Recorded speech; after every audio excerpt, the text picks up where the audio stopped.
Florida's deadly missile law is tough, but with the right legal team, you may have a way or two out. There are powerful legal defenses that could help you protect your future, and here's what you need to know.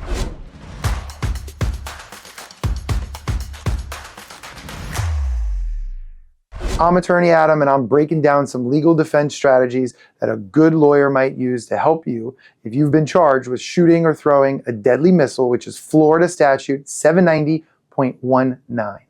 I'm going to discuss some common defense strategies that we at the Rossen law firm use here in Florida, but this video is not legal advice. If you or someone you know is dealing with this charge personally, get in touch with a criminal defense lawyer who understands Florida law and your exact situation. Now, this is part of a larger series about this crime, shooting or throwing a deadly missile. And in previous videos, I break down the elements of the crime and the penalties so you understand really what this law is about. Okay, and just to give a little bit of a recap, the law covers shooting or throwing any dangerous object that's capable of causing serious injury or death into a building, a vehicle, a boat, an aircraft, or an occupied structure. So let's get in, let's discuss common defense strategies so that way you folks can feel more educated and confident about why choosing the right law firm and right legal team is crucial. Now, the very first and one of the most common defenses is self-defense. And in Florida, we call it self-defense or commonly stand your ground. Now, Florida has been leading the country in stand your ground. We were one of the very first states to pass the stand your ground laws over 20 years ago. Now, if you acted to protect yourself or others from imminent harm, then you can use reasonable force. Now, if this is deadly harm, then you can use deadly force. If it's non-deadly harm, then you must use non-deadly force. And what it means, the stand your ground part, it means that you do not have a duty to retreat or flee before you use self-defense. So Florida's had self-defense for many years. But what stand your ground did 20 plus years ago, it removed the requirement that you had to try to flee and get to safety before you use that self-defense. Now, we have other videos breaking down stand your ground, so we'll put a link to those in here for you guys to really go, do a dive deep on Florida's stand your ground. Another common defense is lack of intent. And to be found guilty, a few things must be proven. And one of which in this type of case is there must be intent to cause harm or damage. An accidental discharge or mistaken throw probably would not meet the threshold of the alleged missile being used in a wanton or malicious or intentional fashion.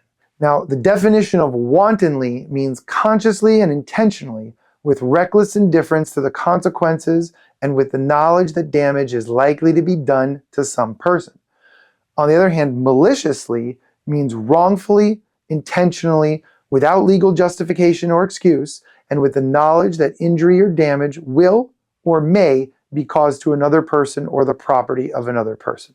Now look, these are fancy legal definitions, right? Wantonly, maliciously, okay? Really, a lot of it just boils down to intentionally or recklessly. That's really what I want just you guys to focus on and kind of bring in these complex legal terms and just bringing it down to normal people language. So basically, wantonly is reckless, maliciously is intentional. That's really what you need to know. Another common defense is to say that this object was not a deadly missile and therefore not a dangerous object.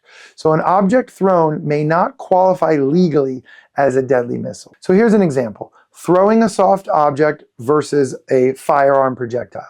Now, many states only criminalize discharging a firearm into a dwelling or a vehicle, but Florida's version of the law covers guns, rocks, bottles, bricks, other hard surfaces. So could a high heel or stiletto, maybe 4-inch, 5-inch high heels thrown at close range, could that be viewed as a deadly missile? Maybe, probably. Well, what if that stiletto was thrown 20 feet away? Maybe, maybe not, right? It could depend, right? And there's arguments. Now, what if this was just a regular shoe? Let's say we're bringing it back down to Austin Powers, and you got the guy who throws a shoe at people. Well, if you throw a shoe at a car driving by and it's just a woman's flat or a man's sandal, is throwing a sandal or a slide, is that a dangerous and deadly missile? I'd argue no.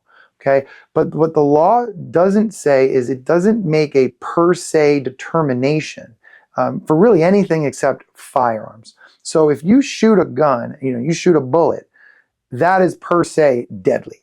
Okay, meaning it's always going to be deadly. But for the other things, it's, well, how was it used? And again, was it close up? Was it far away?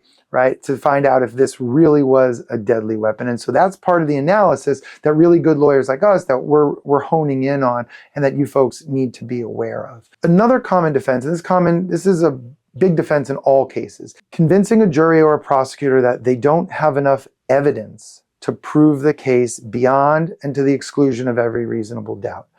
Now, in the first video in this series, I talked a little bit about reasonable doubt, and we have other videos that go over that.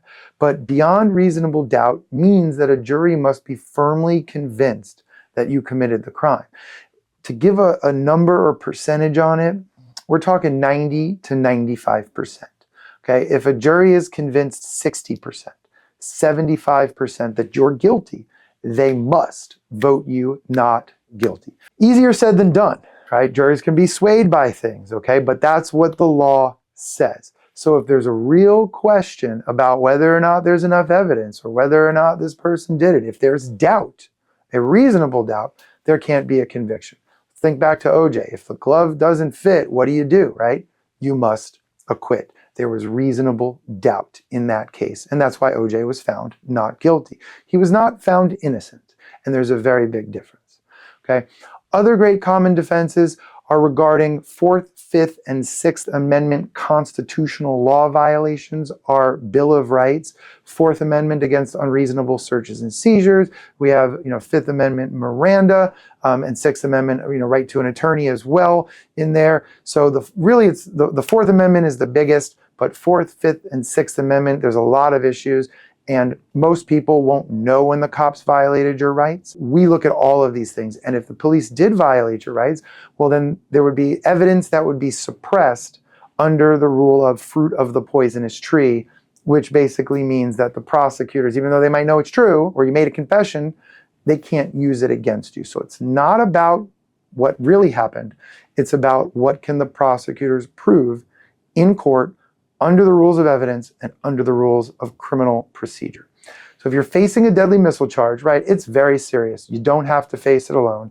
Here at the Rossen Law Firm, we're here. We help good people when bad things happen.